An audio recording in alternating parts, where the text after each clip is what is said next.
चलिए आपको अब हरियाणा के पंचकुला लिए चलते हैं, जहां पर प्रदेश के डिप्टी सीएम दुष्यंत चौटाला योग कर रहे हैं। पंचकुला से सीधे तस्वीरें।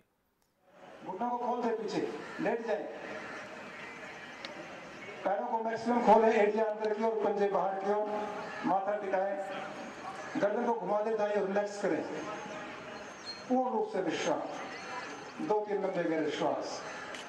अत्यधिक लापश शरीर को शांत करने की, थकावट दूर करने के लिए। दोनों पैरों को मिलाएं फिर से। दोनों हाथों को कानों के दाएं बाएं ले आए। कोहनी आपकी जमीन पर रहेगी, कोहनी जमीन पर रखेंगे। सांस भरते हुए धीरे धीरे गर्दन और धड़ को उठाएंगे। कोहनी आसन पे लगी रहेगी। आकाश की ओर देखने का प्रयास करेंगे। मेरुदंड को सुदृढ़ कर रहे हैं, फेफड़ों को मजबूत कर रहे हैं। सर्वाइकल पोर्शन अत्यधिक लाभकारी। सांस छोड़ते हुए धीरे धीरे वापस। दोनों हाथों को छाती के दाएं बाएं ले जाएं। पैरों को मिलाएं। जिनके कमर में दर्द है वो पैरों को ना मिलाएं। सांस भरते हुए धीरे धीरे नाभि से ऊपर उठेंगे। कोहनी आदि दृष्टि आकाश की ओर, नाभि से ऊपर उठना है। चेहरे पर किसी प्रकार कोई तनाव नहीं, कमर आपकी मजबूत हो रही है। श्वास क्रिया सामान्य कर दें। फिर सांस भरें, सांस छोड़ते हुए धीरे धीरे वापस मकर आसन में विश्राम। बायां हाथ नीचे, दायां हाथ ऊपर, माथे को टिकाएं हाथों के ऊपर। दोनों पैरों को खोलें, एड़ियां अंदर की ओर, पंजे बाहर की ओर, गर्दन घुमा दे दाईं ओर। लंबा गहरा श्वास। फिर से दोनों पैरों को मिलाएं। दोनों हाथों को जंघाओं के नीचे या जंघाओं के दाएं बाएं। जो युवा है वो जंघाओं के दाएं बाएं रखें। जो युवा नहीं समझते अपने आप को, जंघाओं के नीचे दबाएं। थोड़ी आसन पर लगी रहेगी। सांस भरते हुए शलभ आसन करेंगे। दोनों पैरों को उठाएं एक साथ। हर्निया के पेशेंट कमर दर्द ज्यादा है तो नहीं करते, श्वास क्रिया सामान्य कर दें। प्रभाव महसूस करें नाभि पर, L4 L5 पर। फिर सांस भरें, सांस छोड़ते हुए धीरे धीरे वापस मकर आसन में विश्राम। बायां हाथ नीचे, दायां हाथ ऊपर, माथे को टिका दे हाथ के ऊपर। एड़ियां अंदर की ओर, पंजे बाहर की ओर, गर्दन को घुमा दे दाईं ओर। विश्राम की अवस्था में पूर्ण विश्राम। काम के बाद विश्राम। अभी आपने काम किया, उसके बाद विश्राम आवश्यक है। दिन में परिश्रम करते हैं, रात सोने के लिए विश्राम के लिए।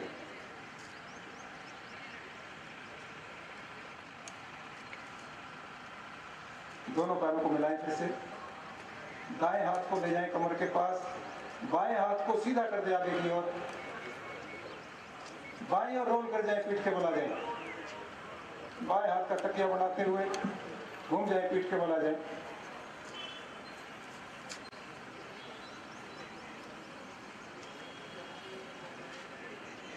दोनों पैरों में अंतर, दोनों हाथ शरीर के दाएं बाएं 6 से 8 इंच की दूरी पर, हथेलियां आकाश की ओर, शवासन में विश्राम।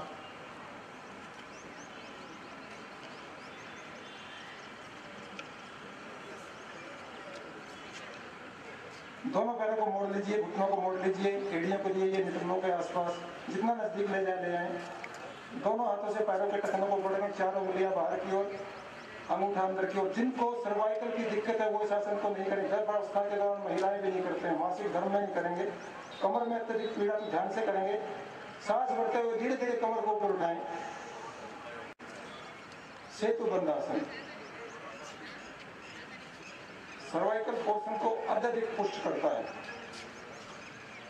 थोड़ी आपकी गले से लगे विशुद्ध चक्र को सक्रिय करता है। श्वास क्रिया सामान्य। फिर सांस भरें, सांस छोड़ते हुए धीरे धीरे कमर को नीचे ले आए। दोनों पैरों को सीधा कर दें। शवासन में विश्राम। दोनों पैरों में 1 से 1.5 फुट का अंतर। दोनों हाथ शरीर से 8 से 6 इंच की दूरी पर, हथेलियां आकाश की ओर। शरीर पूर्ण रूप से विश्राम।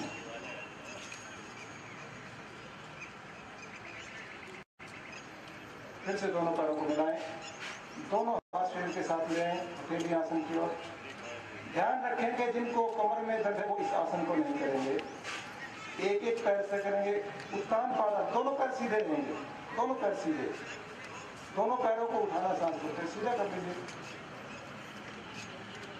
सांस भरते हुए धीरे धीरे दोनों पैरों को उठाएं। जिनके कमर में दर्द है एक एक पैर से एक पाँव उठाना है 30 डिग्री तक उठाना, 1 फुट तक। पंजे को खींचे अपने से दूर, श्वास क्रिया सामान्य करें। देखो नाभि पर और L4 L5 पर खिंचाव महसूस करें। जितना दूर अपने पैरों को खींचे उतना L4 L5 प्रभाव होगा, नाभि की वजह से आपका स्वस्थ होगा। फिर सांस भरे, सांस छोड़ते धीरे धीरे पैरों को नीचे ले आए। शवासन में विश्राम, दोनों पैरों को खोल दें, हाथ शरीर से दूर रखे लिए आकाश की ओर।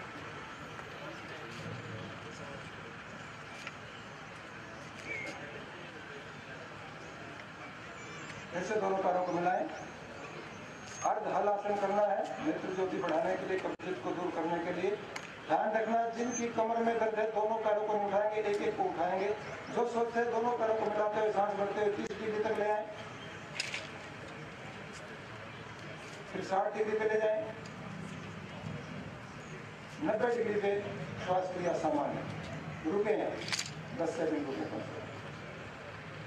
1 2 3 4 5 6 7 8 9 10। फिर से सांस भरते हुए धीरे धीरे 60 डिग्री पे सांस छोड़ते हुए, फिर 30 डिग्री पे, 0 डिग्री पे विश्राम।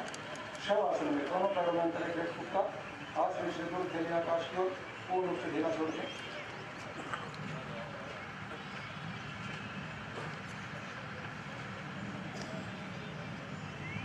आसनों की श्रृंखला में अगला आसन हमारा है पवन मुक्त आसन। एसिडिटी के लिए, गैस के लिए, कब्जियत को दूर करने, कमर को स्वस्थ करने के लिए, कमर की चर्बी घटाने के लिए। दोनों पैरों को मिलाएं एक साथ। सांस भरते हुए दोनों घुटनों को मोड़े, छाती तक ले आए। दोनों हाथों की उंगलियों को इंटरलॉक करते हुए घुटनों को पकड़ें। अब सांस छोड़ते हुए थोड़ी नासिका घुटनों के बीच में, सर्वाइकल वाले गर्दन नहीं उठाएंगे।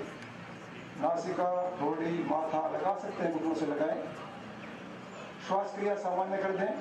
पेट की चर्बी को कम होता हुआ महसूस करें, कमर को पुष्ट होता हुआ महसूस करें।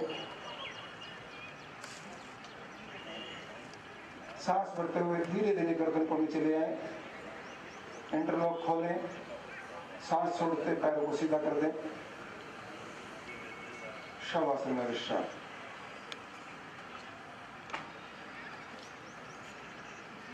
दोनों हथेलियां आकाश की ओर, 6 से 8 की दूरी पर, दोनों पैरों में 6 फुट का अंतर। सांस भरते हुए पैरों सिर तक, सांस छोड़ते सिर से पैरों तक। शरीर के एक एक अंग की मानसिक अवलोकन करें। देखें यदि कहीं खिंचाव तनाव आ गया है, उस तनाव को ढीला करें। पूर्ण रूप से विश्राम करें। सूर्य देवता भी आप तक प्रसन्न हो गए। हवा बढ़िया चल रही है, बादलों ने सूर्य को ढक लिया है।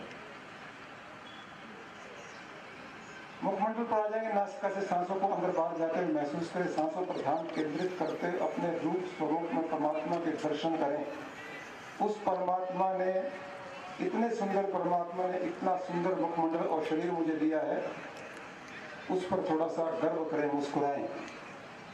अपने आप को भाग्यशाली समझें कि परमात्मा ने मुझे अपने आत्मा के अंश से बनाया है, उसके शरीर से मेरी संरचना हुई है, मैं बहुत भाग्यशाली हूँ।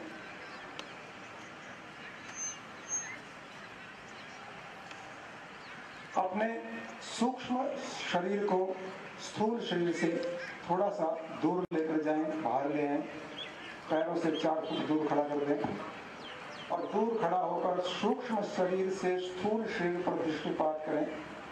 यदि कहीं अवरोध है, आपको पता है, वहां पर दिव्य दृष्टि डालें, उसको सुदृढ़ होते हुए, स्वस्थ होते हुए अनुभव करें। ये एकमात्र ऐसा अच्छा साधन है जो आप बिना किसी डॉक्टर के स्वस्थ हो सकते हैं। जिस प्रकार से हम उसी डॉक्टर पर जाते हैं जिस पर हमारा विश्वास होता है। बिना विश्वास डॉक्टर पर जाएंगे तो हमें लाभ नहीं मिलेगा।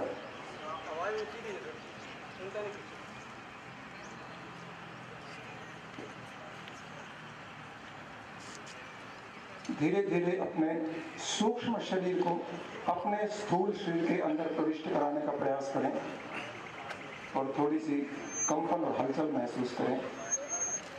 आप पूर्ण रूप से स्वस्थ हैं। इस भाव के साथ दोनों हाथों को ऊपर ले जाएं, हाथों को रगड़ें, गरम गरम हाथों को मुखमंडल पर लगाएं।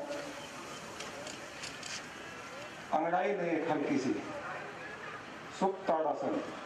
सोने के बाद भी ऐसे ही अंगड़ाई लेकर उठना चाहिए कि हमारा शरीर सारी रात सोया हुआ है तो सुस्त रहता है, उसको चुस्त करें। फिर दायां हाथ दाएं कमर के पास, बाएं हाथ सीधा है, बाएं हाथ के तकिया बनाते हुए बाएं ओर रोल करते हुए सीधे हो जाएं। दाएं हाथ का सहारा लें, फिर बाएं हाथ का सहारा लें, उठ बैठे। आसनों की श्रृंखला पूर्ण। अभी प्राणायाम की श्रृंखला आरंभ होगी। पहला प्राणायाम हमारा कपालभाति प्राणायाम है। ध्यान देने वाली बात है, किसी को पेट का ऑपरेशन होगा नहीं करना है, मिर्गी के पेशेंट है बिल्कुल नहीं करना है, किसी को पैरालिसिस का अटैक है बिल्कुल नहीं करना है, एंजाइटी हाइपरटेंशन बहुत ज्यादा है नहीं करना है, गर्भावस्था के दौरान 6 महीने के बाद महिलाओं को नहीं करना है, मासिक धर्म के बाद नहीं करना है, और जिसका पेट का ऑपरेशन है उसे भी नहीं करना। हाई बीपी के पेशेंट बिल्कुल धीरे से सांस बाहर छोड़ेंगे, 1.5 से 2 सेकंड में एक झटका लगाएंगे। शुरू करें।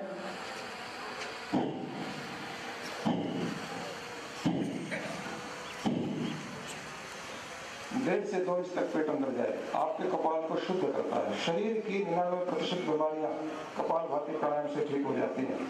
प्रारंभिक अवस्था में थोड़े ध्यान की आवश्यकता होती है, उसके बाद शरीर की सभी बीमारियों को कपालभाति प्राणायाम पूर्ण रूप से ठीक करने में कारगर है।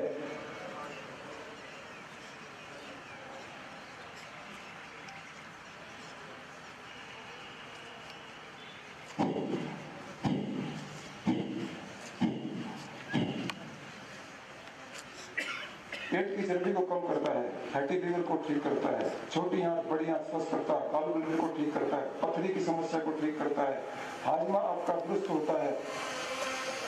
यदि एक स्वस्थ आदमी को 15 मिनट हर रोज कपालभाति प्राणायाम करें, विश्राम करें, विश्राम, 2 लंबे गहरे श्वास लें। दूसरा चक्र आरंभ करें कपालभाति प्राणायाम का। फैटी लीवर ठीक होता है, आपका गॉल ब्लैडर स्वस्थ होता है, पथरी बनती है तो धीरे धीरे वो भी सारी खत्म हो जाती हैं। हमारे नाभि से 72,000 नाड़ियां जाती हैं, मणिपुर चक्र वही है, वह स्वस्थ होता है, पुष्ट होता है।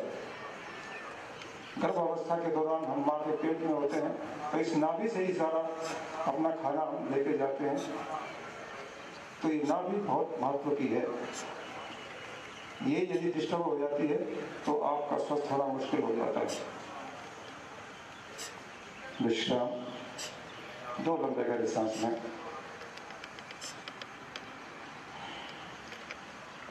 तीसरा चक्र आरंभ करें 40 स्ट्रोक का।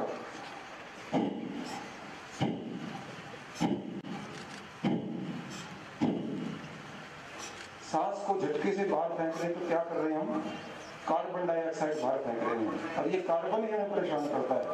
कार्बन जितना ज्यादा बाहर जाएगा ऑक्सीजन उतनी अंदर जाएगी और उतना आप स्वस्थ महसूस करेंगे।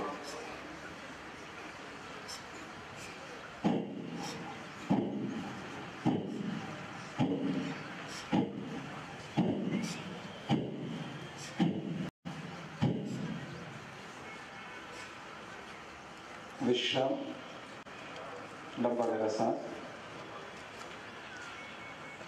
प्राणायाम की श्रृंखला में दूसरा प्राणायाम हमारा अनुलोम विलोम प्राणायाम। अनुलोम विलोम प्राणायाम अद्भुत लाभकारी है। दाएं हाथ के अंगूठे से दाएं नासिका को बंद करेंगे, बाएं नासिका से सांस लेंगे 5 सेकंड में, फिर बाएं नासिका को अनामिका और मध्यमा मिडिल फिंगर और रिंग फिंगर को लगाते हुए दाएं से छोड़ देंगे, फिर दाएं से लेंगे, दाएं नासिका को बंद करते हुए बाएं से छोड़ देंगे।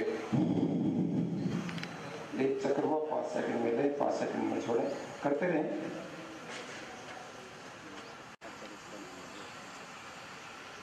दाएं हाथ से करें पर आदरणीय उप मुख्यमंत्री महोदय दाएं हाथ से करें, बाएं हाथ से करेंगे तो लाभ नहीं होगा, नुकसान अवश्य होगा। हमारे शरीर की 72 करोड़ 72 लाख 10,201 नस नाड़ियों का शुद्धिकरण करता है, इसलिए नाड़ी शोधन प्राणायाम भी बोलते हैं। मस्तिष्क हमारा स्वस्थ होता है,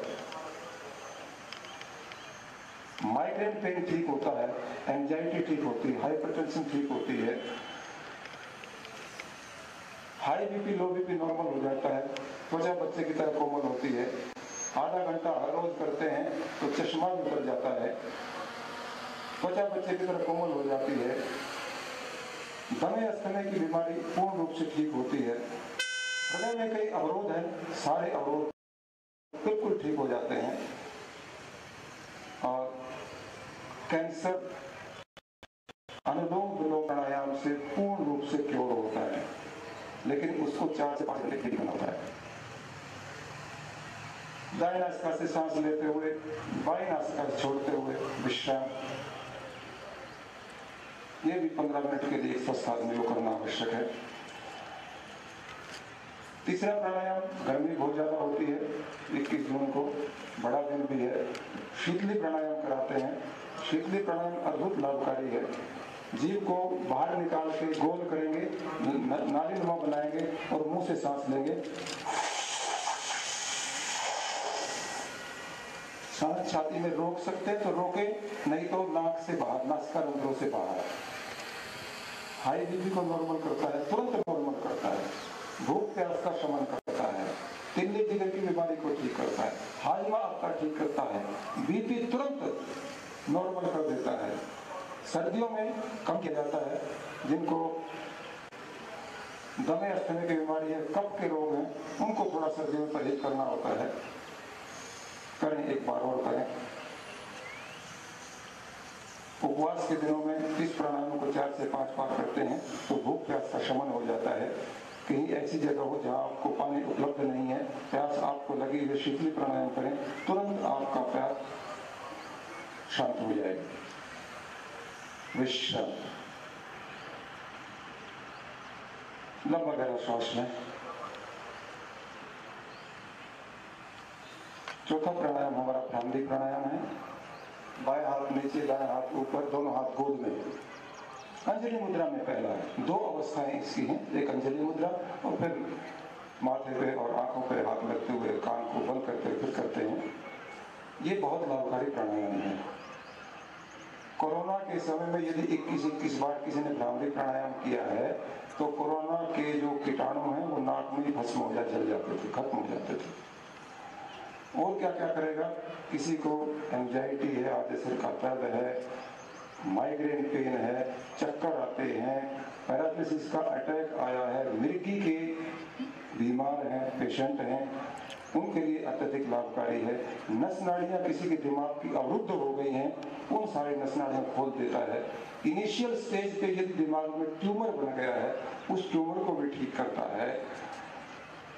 यदि किसी का दिमाग काम करना बंद कर दिया है, या दिव्यांग बच्चे हैं, कोई पागल हो गया है, किसी का दिमाग काम नहीं करता, उसको भी 21 बार 5 बार दिन में कराएं तो 10 दिन में आप परिवर्तन महसूस करेंगे। करना कैसे, होठ आपके बंद रहेंगे, दांत थोड़े से खुले रहेंगे, आंखें बंद रहेंगी, और जिस प्रकार से हमारा मोबाइल वाइब्रेशन मोड हो जाता है, उसी प्रकार से गर्दन के ऊपर सारी वाइब्रेशन आएगी, स्पंदन होगा, कंपन होगा, जो अवरोध होंगे धीरे धीरे खुलना शुरू हो जाएंगे। और ये ऊपर से ठीक है तो ऊपर नीचे से सारा ठीक हो जाता है, सभी आदेश पारित होते। करेंगे 3 बार, शुरू करने का सांस भरते हुए।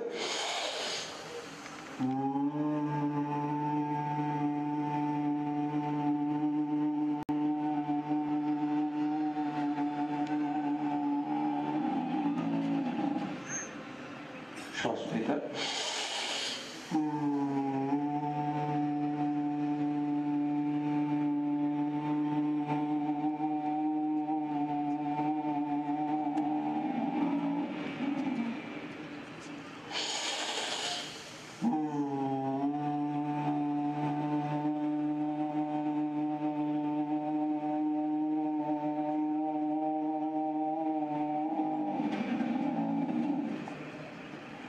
विश्राम।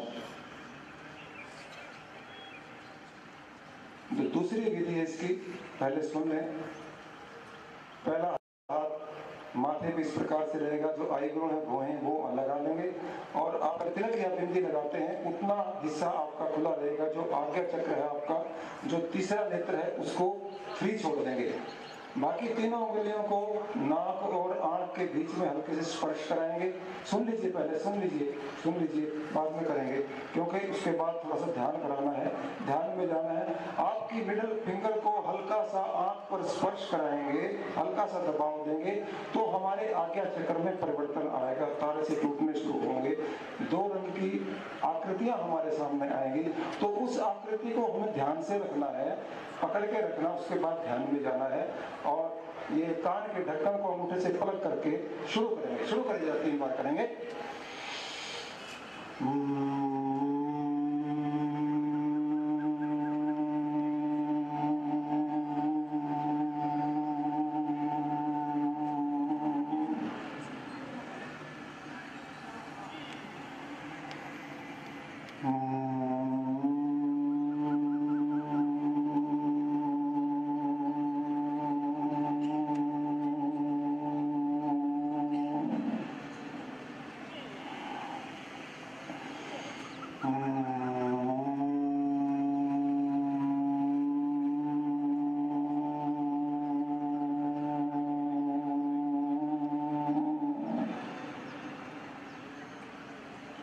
दोनों हाथों को घुटनों को लें ध्यान मुद्रा में।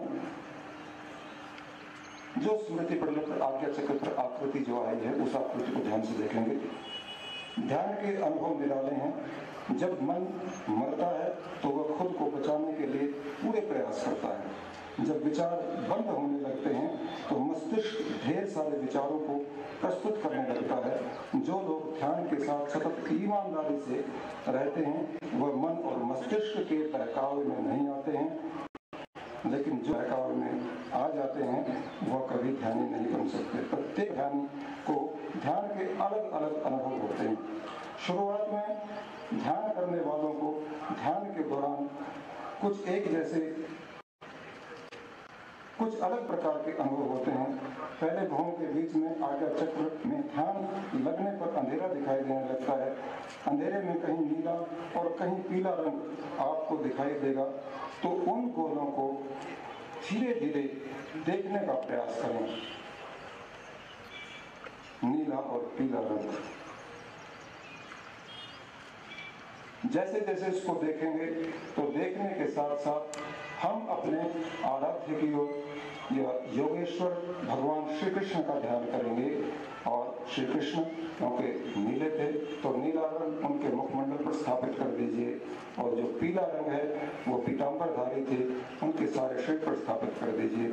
और जिस प्रकार से महाभारत के समय भगवान कृष्ण अर्जुन को गीता का उपदेश देते हैं, जब अर्जुन सोचता है कि मेरे सामने सारे मेरे रिश्तेदार खड़े हैं, मैं कैसे इनके साथ युद्ध करूंगा, तो भगवान श्री कृष्ण कहते हैं कर्मण्येवाधिकारस्ते मा फलेषु कदाचन, तुम अपना कर्म करो, जो होना है वो मुझ पर छोड़ दीजिए।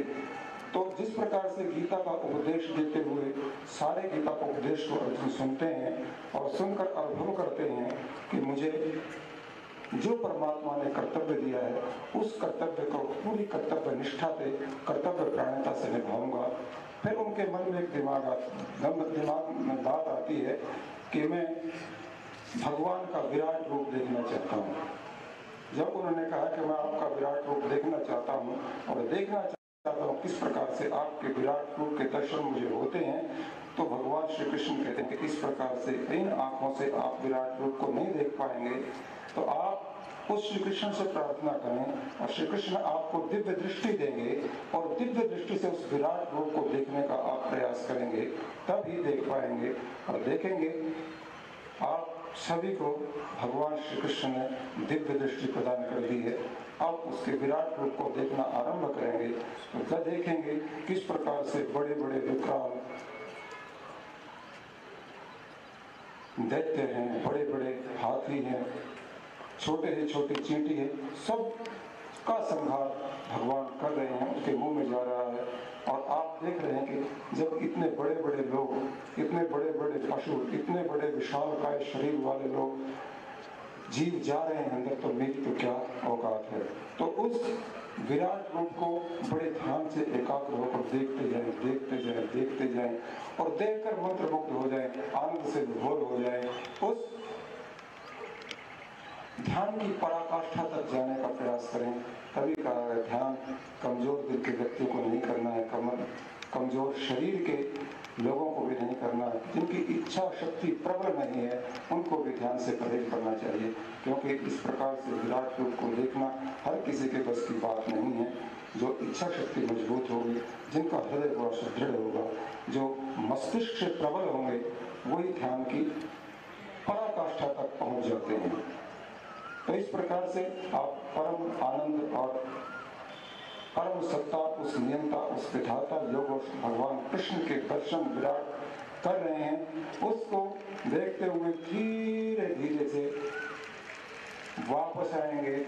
और अर्जुन, अब भगवान श्री कृष्ण के विराट रूप दर्शन करके आप हमारे कलयुग के अर्जुन बैठे हैं हमारे सामने, तो उसके दर्शन पे मंत्रमुग्ध होकर हाथ जोड़ के खड़े हो जाते हैं और भगवान श्री कृष्ण उनकी दिव्य दृष्टि वापस ले लेते हैं और महाभारत के लिए तैयार कर देते हैं। आप भी महाभारत के लिए, क्योंकि ये जो विश्व है हमारे बीच में, हमारा जो आत्ममंथन है चलता रहता है, हम विभिन्न प्रकार के आडंबरों में घिर जाते हैं, विभिन्न प्रकार की शक्तियां हमें प्रभावित करने का प्रयास करती हैं।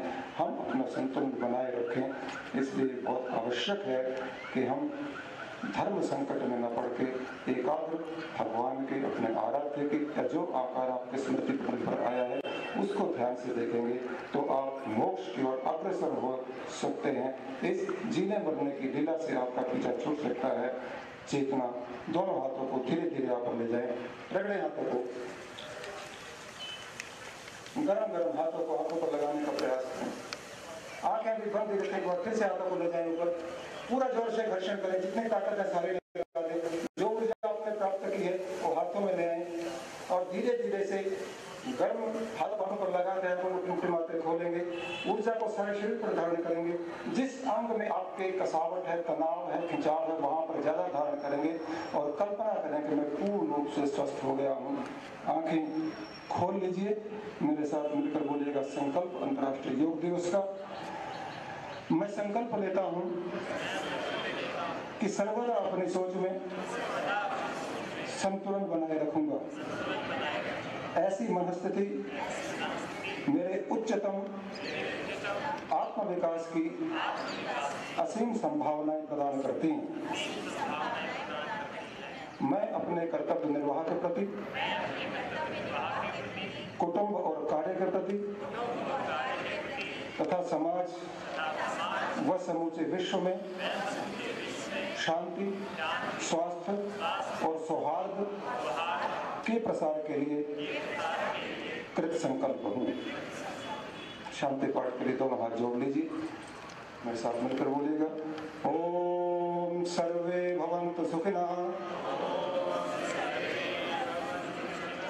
सर्वे सन्तु निरामयाः, सर्वे भद्राणि पश्यन्तु, मा कश्चित् दुःखभाग् भवेत्। ओम शांति शांति शांति। सभी सुखी हो, सभी निरोग हो, सभी निरामय हो, कोई दुखी न हो। इस भाव के साथ सारे विश्व में शांति का प्रचार के लिए हम आपका बहुत बहुत आभार धन्यवाद करते हैं। धन्यवाद। मंच से इतना ही।